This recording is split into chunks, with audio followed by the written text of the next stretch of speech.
안녕하세요, 머니인더울입니다. 우리 주변을 보면 한국 주식만 하는 사람도 있고 미국 주식만 하는 사람도 있는데요. 주린 입장에서는 왜 이 사람은 한국 주식만 하고 왜 저 사람은 미국 주식만 할까에 대한 궁금증이 생기실 겁니다. 오늘은 한국 주식을 할 때와 미국 주식을 할 때의 차이점을 완벽하게 이해하는 시간을 가져보겠습니다.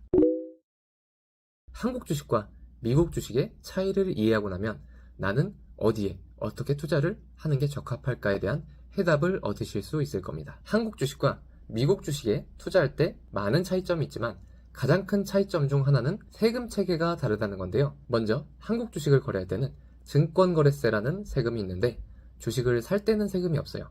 팔 때 매도 금액의 0.2%가 세금으로 빠집니다.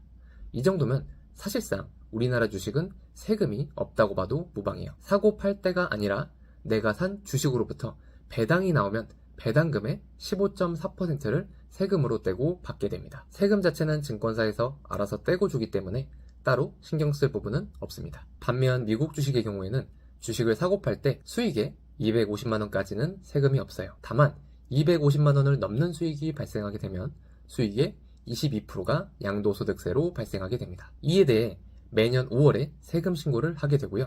배당금에 대해서는 한국 주식과 마찬가지로 15% 정도를 세금으로 공제한 금액을 배당으로 받을 수가 있습니다. 그러면 한국 주식을 거래할 때는 세금이 거의 없고 미국 주식은 수익의 22%의 세금을 내야 된다는 게 핵심인데요. 세금을 거의 안 내도 되는 한국 주식을 하는 게 좋을까요? 우리나라 코스피 지수가 2000을 찍은 지는 15년이 넘었습니다. 현재 우리나라 코스피 지수는 2540 정도죠. 등락이야 있었지만 지금 기준으로는 15년 동안 30% 정도가 오른 셈입니다. 1년에 2%꼴이니 은행 예금, 적금만도 못한 수준이죠.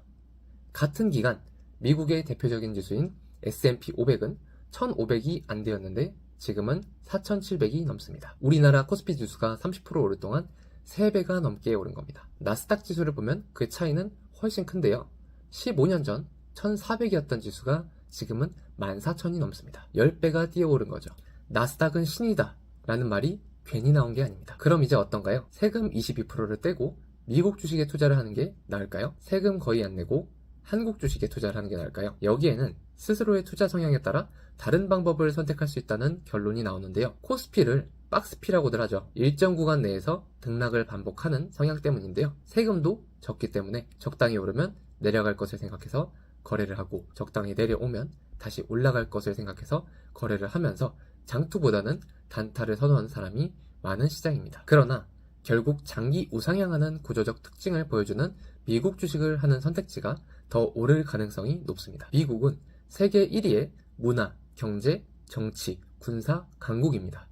예전만 못하다 할지라도 세계 경제를 좌지우지할 수 있는 가장 큰 시장이고 그렇기 때문에 전 세계의 자본과 기술과 인재가 미국으로 몰립니다. 이민자의 나라라고 불릴 만큼 많은 인구들이 아메리칸 드림을 꿈꾸면서 매년 유입이 되는 것도 미국 성장의 큰 동력입니다. 이러한 현상은 지금까지 그래왔듯 향후 몇십 년간은 바뀌지 않을 것입니다. 결정적으로 미국은 성숙한 주식시장을 가지고 있습니다. 우리나라와 다르게 기업의 주주 환원을 당연하게 생각하고 투자자들도 노후자금으로 주식에 투자를 많이 하죠. 절반 이상의 가구에서 주식을 보유하고 401k 같은 미국 개인들의 퇴직연금 대부분이 주식으로 운용되고 있습니다. 우리나라의 노후자금은 대부분 부동산에 들어가 있는 반면 미국에서는 노후자금 상당 부분이 주식에 들어가 있는 것입니다. 이러한 이유로 주식에 투자한다면 한국 주식보다는 미국 주식이 더 나은 선택지가 될 수밖에 없겠습니다. 물론 저도